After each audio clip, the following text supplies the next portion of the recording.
Hey y'all, Greg here. I've had a couple people ask me, how do I set up my V control on my helicopters? How do I set my swash up, tail, so forth and so on? So I did a quick video on how I do it. There's probably a lot of different ways of doing it, a lot of different techniques, a lot of different methods. But what you're going to see is the way I do it. And works pretty good for me. Maybe as I get to be a better pilot, I'll fine tune and improve my setup. But right now, this works for me and does a pretty darn good job.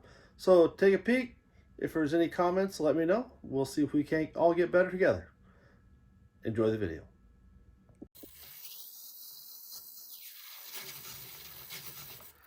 Hey there.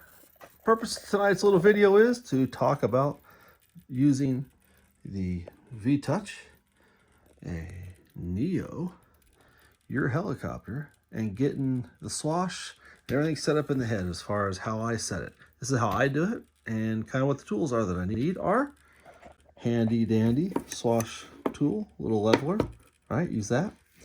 Set of calipers, right? And then this is something I got when I was flying with Gowie. Got this from JC Zankel. It's a great little tool for setting up your links. The other thing we always need is the manual. Gotta have the manual. So one of the things that we're looking for in the manual is the dimensions that they recommend on your setup. So specifically, they'll give you a dimension on your outside to outside for your links. All right, I think it's a page this direction. There you go. Another page here shows you the geometry. So it talks about the geometry you're trying to get from the servo to the swash ball, and then from the swash ball on up to the pitch control arms or the grip arms, right? So that's the dimensions you're shooting for right there. So the SAB manual has these listed here for us. So let's show you kind of what I do, all right? So once again, we all start with the manual.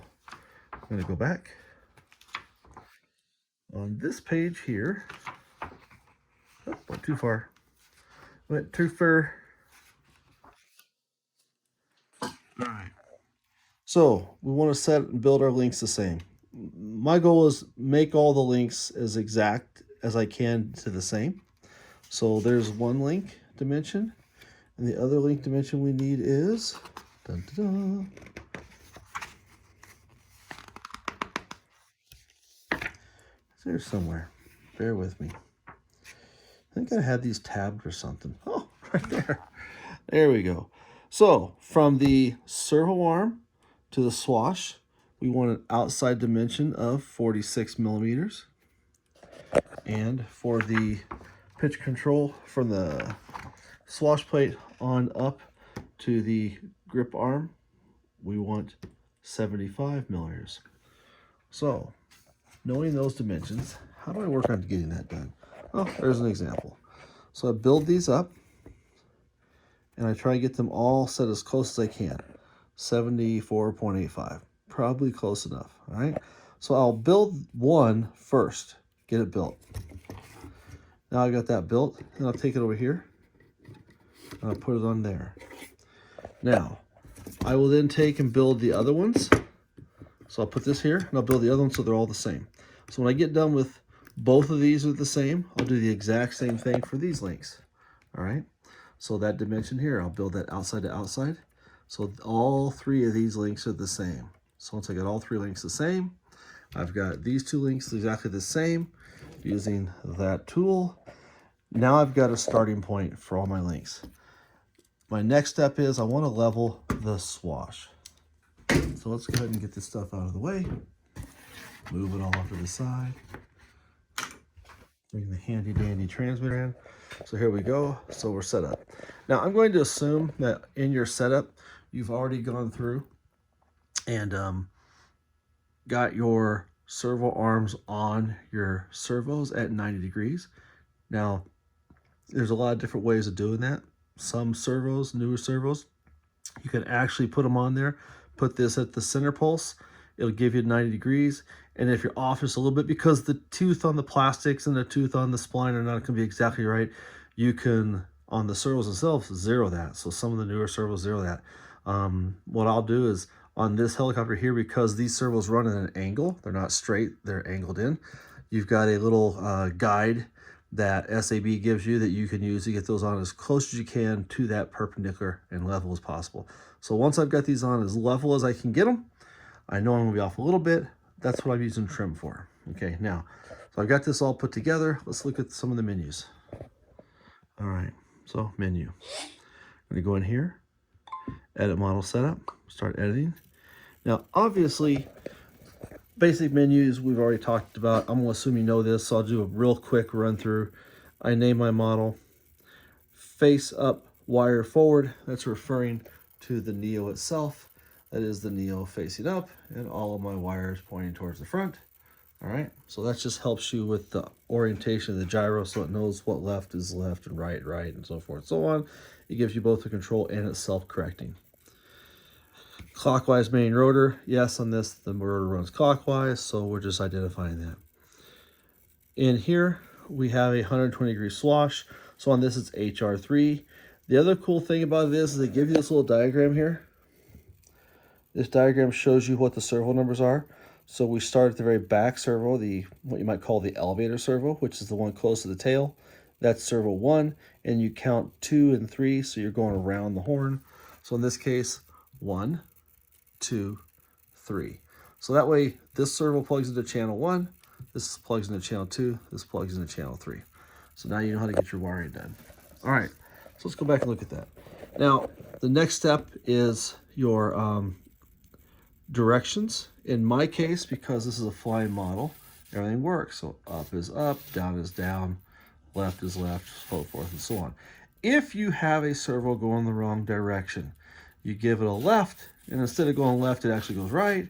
What you would do is, depending on which servo it is, servo 1, 1, 2, or 3, you could go here, and you could go select, and you could reverse those channels. So you can fix the servo that's going the wrong direction. You can fix the offending servo, correct it the right direction, and go back. Real quick, these ones that have a little tab, right here, see a little tab, a little colored corner. That pretty much means that a short press will give you one menu, a long press will give you a different menu, a more advanced menu. I'm not going to talk about that menu today. Trim, let's go back. So we'll do the touch on the trim. When you do touch on the trim, short touch, it goes into level mode. So it literally sends the center pulse frequency out to all 3 of those servos. So they're now going to be horizontal, or as close horizontal as you can get them when you put your splines on. And this is where we're going to start leveling our swash. The assumption being that if you're off just a little bit, this is where you're going to correct that. So if all those linkage are exactly the same, and you had all the servos exactly centered, then this thing would come up perfectly level. In my case, I'm going to be off a half a spline tooth here or there, so I had to adjust servos individually. So how do I know a level swash? Well, I got this handy dandy tool here. Slides in there, put it in there, you line those little flats up with the bolts on the swoosh, and there you go. And I literally look at that as like a go, no go gauge, like a little feeler gauge, so we can look at that and make sure that swash is level, okay? In my case, obviously it's level because this is my flying machine. But if it was off, you would see gaps in there, okay? So I'll take that out because I want to bind it up. So if there were gaps in there, you would literally use this menu to adjust it. If you had a gap on the left side, in other words, the swash was kind of leaning to the right, you could go left aileron, right aileron, forward or backward in the elevator, front to rear, or you can go up or down. If it's just so tight that you got to raise that swash a little bit, bring that swash up or down. So that's the way that you can do it. Now, on the aileron, left and right, we'll move both ailerons. So if you give it a left command, you're going to move those 2. If you give it a forward or backwards, you're going to move those 2 in conjunction with that one. Up and down is going to make all 3 go at the same time. So that's a way to do an overall swash movement. Think of this as moving the swash itself. All right, let's go back here. Long press. Long press is true servo. You're now literally moving the servo itself. And you can see my numbers in there. So you could literally pick that servo, slide it up and down, adjust individual servos, okay? So short press moves the whole swash in conjunction to a left or right, a forward or backward. Long press will give you actual discrete servo command to move the servo individually, servo 1, 2, and 3. So once you have literally got servo all leveled up in there, all right, it's all leveled. You've used your swash leveler. You've got everything level and clean and perfect and just as mechanically perfect as you can get it. All right, so now the swash is level. Next thing we're going to look for is we're going to check your movement, what your adjustment is. In other words, your stick control. So we're going to slide up. So we've leveled our swash. Now we're going to look at maximum, minimum, collective. Now, right now they're grayed out because we're mid-stick. But you'll notice when I move it down, it highlights negative. When I'm full negative, it'll give me negative. When I'm full positive, it'll give me full positive. Okay? So what you'll do is you'll put this at full positive. A lot of times what I'll do is I'll put a blade in here. And I'm going to grab a blade real quick and show you what I do. Be right back. Okay, we're back. What I've done is I've got an old blade here. Okay? This old blade has seen better days. So I cut the end off and I made myself a little temporary short blade I use for setup on my bench because I get tired of dodging main blades. They swing around my head. So for bench setup, I will literally put this blade on one grip holder and I will put this on a common place. So I'll pick like a letter T. If I'm using two blades, I'll use like the letter T or some number so I can make sure I put this in the same spot on both main blades. You want to make sure that that blade is lined down the boom, straight down the helicopter boom. You want to make sure the blade's straight. If this blade's off like that, you're going to have bad readings. So make sure that the blades are running straight down the boom and the blade is square in the grip holder, okay? So you want this nice and straight. Let's get this straightened out here. All right, we're going to call that for the purpose of straight. It may not be, but you know, for the purpose of discussion, we want that as straight as we can get it. Now, the next piece is, let's get our pitch gauge on here. So, I'm going to set 0. So I want to set my pitch gauge on the motor, turn it on. When it comes on, I want to 0 it. All right, I'm zeroed on the motor. I'll take this, transfer it to the holder. So that's what I'm reading right now. Then we come here and we go trim. Now remember we talked about this earlier. This centers the swash. It puts the swash and all the servos at their center point. And in my case, I'm 0.4. So I may be off a little bit. Now I would literally want to set this at literally 0.00000, all right? So in this case here, I can go right here and go down. Look at that. Now we're minus 0.2. If I go up, what do you give me? 0.2. So I'm going to call that close enough for what I'm doing tonight. So call this 0 now. No one's 0. Now, like I said, I would generally fudge it with this and fidget around a little bit, adjusting one servo at a time, moving one little piece at a time to get that 0, 0, 0. But for the purpose of this, we're going to go ahead and 0 it now to start from there. Now, if you move it, it's going to reset. So you want to be nice and gentle when you hit the set 0. So I zeroed it at 0. So right now we're at 0. Now, let's do our collective.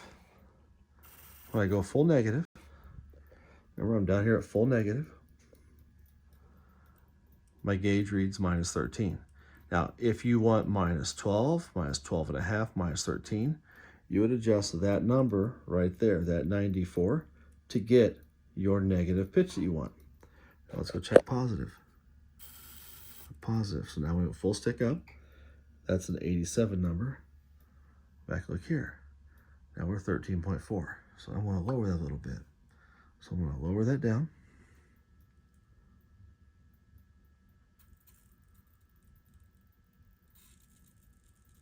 There we go. So, reading 12.9. Came down a little bit. Let's go up just a little bit. Sometimes you don't get a movement. I just reset it, move it a little bit. See what it does for me. 12.9. So I'm going to raise it up one more. It's 84, 85. Or 13.2. 13.1. 13.3. So we'll drop it back down a little bit. Like I said, I'm in no hurry. Fidget with it a little bit. 13.1 positive.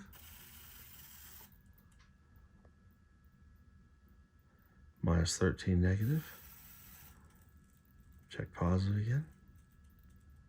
See, I'm gonna call that pretty darn good. All right, so now I've set my full positive and negative collective. So now I've got a level swash. I've got my full positive, full negative. I'm even there as far as going up and down. I'm going to scroll to the next thing. The next thing is cyclic calibration. The Neo wants to see that when you go into this mode, it wants to see 8 degrees. So what you're going to do is you're going to come here and you're going to hit that number. It's going to move it to what it thinks is 8 degrees. In my case, we're reading 8.3. So we're going to lower that number a little bit. So raise it just lower a little bit. See what that comes up to.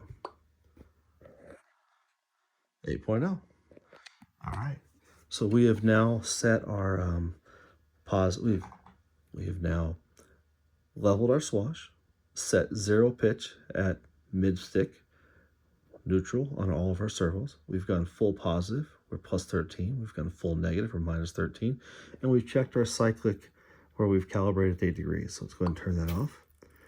The next thing I do is tail servo. Now, I'm going to go ahead and spin the model around and give us a look at her tail, and I'll be right back. Okay, we're back. We're looking at the tail. So we have already gone through here. We've selected tail servo. There's a couple different options. You've got different frequencies, different refresh rates. So in my case, we're at 333 hertz, 760. That's what my tail servo is. So I picked that. You pick reverse to set your direction. If it's going the right way, all right? If everything's going the right direction, you're good. If it's going the wrong way, you need to hit reverse and change that direction. In my case, I had to use reverse on this. Now, in this setup, right in this menu here, you need to put the servo horn on. Put the servo horn on the servo as perpendicular as you can. You want that to be as straight up and down as you can. Reason being is you want to have the relative same throw both directions, all right? So as the servo arm's moving from left to right, in the very center position, a little bit of movement laterally will give you a very linear direction left and right. When you get to the far extremes, right, over here, that same rotational degree does more vertical as opposed to lateral. So what happens is you'll have more command in the middle, but as you get to the ends, for the same amount of servo travel, you'll have less throw of your tail control rod. So you want to try and keep it as even as possible, as centered as possible, so you at least have a consistent feel both directions, right? So that's why you want to keep centered.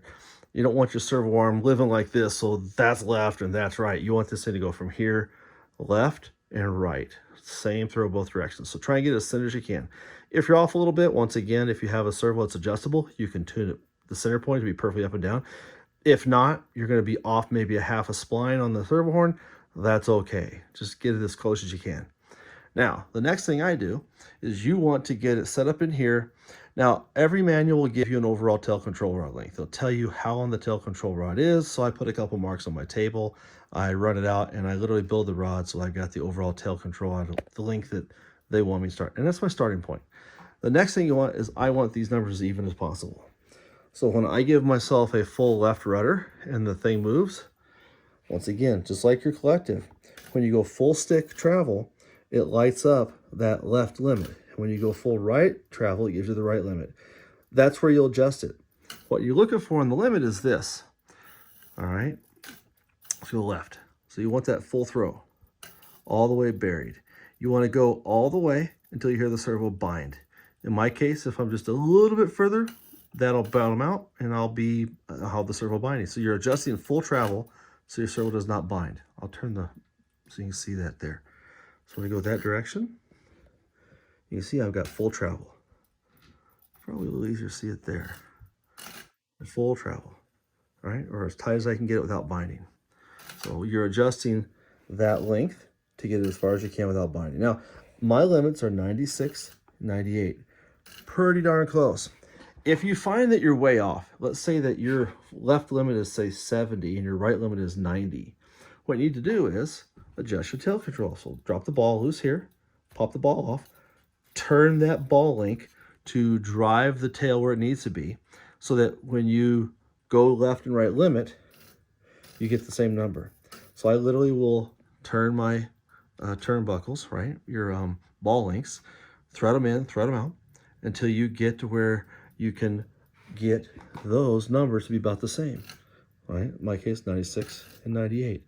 Now, if I wanted to, I could probably go in there and turn another half turn on that ball, or one turn, and get it to where it's like exactly, say, 97, 97. But for the purpose of how it works, I think 98 and 96 is awful darn close, and we'll call that good. After that, we're talking governor setup, right? So that's how I pretty much set up my helicopter. That gives me my, we've leveled the swash, we've set our full pitch, positive, negative. We set the cyclic at 8 degrees. I rub plus or minus 13. On the tail, I've got our full travel and relatively center, and the number's about even and consistent as far as left versus right.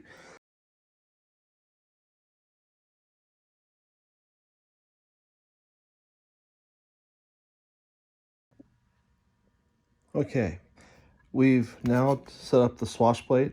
It's level. It goes full positive, full negative, plus minus 13 with 8 degrees of cyclic. But we did all of that with our test blade on one of our blade grips, all right? So that test blade on that blade grip means that setup's good. So we got that one done. I'll go ahead and mark that with a dot. See my dot? So I've got the blade we did all the setup with marked with a dot. So I know that blade grip is all squared away, done, finished. Now the goal is to get the other blade to match. All right, so what I'll do, I go back, get the blades all mounted back up on the helicopter. We're good to go. I know that that blade grip is squared away. I will then take and put the pitch control, pitch gauge on that blade. I'll fire up the V control. I'll go to that trim where I know I'm at 0 degrees, and everything's perfect. And I'll zero this out at that 0 degrees trim. So I know that this is now zeroed out. And then I will literally spin the blade around, put the front blade, this blade to the front, put this back on. It's 0. I know that's 0. I will generally, if I've done a good job and everything's squared away, this will almost be at 0. If it's off 0.2, 0.3, and that's merely, once again, back to probably just the difference between half a spline plus or minus, all right? So what do? I know that the other blade, when it's in this forward position, is at 0. So why don't we get this one at 0 at this forward position? So I'll take a handy dandy little bitty Allen wrench, and I'll go right here, and I can start it in the hole, get it in the hole, I'll shove it in there, and then with the radio on, so radio on, this is reading maybe 0.3, plus 0.3, minus 0.3, whatever it's at, it's going to be awful darn close. I will then lengthen or shorten this one a little bit. Half turn, tighten, half turn, loosen, and I will see what's happened to that number. If I'm going the right way, I will slowly walk this blade into alignment with the other blade to where this is reading 0.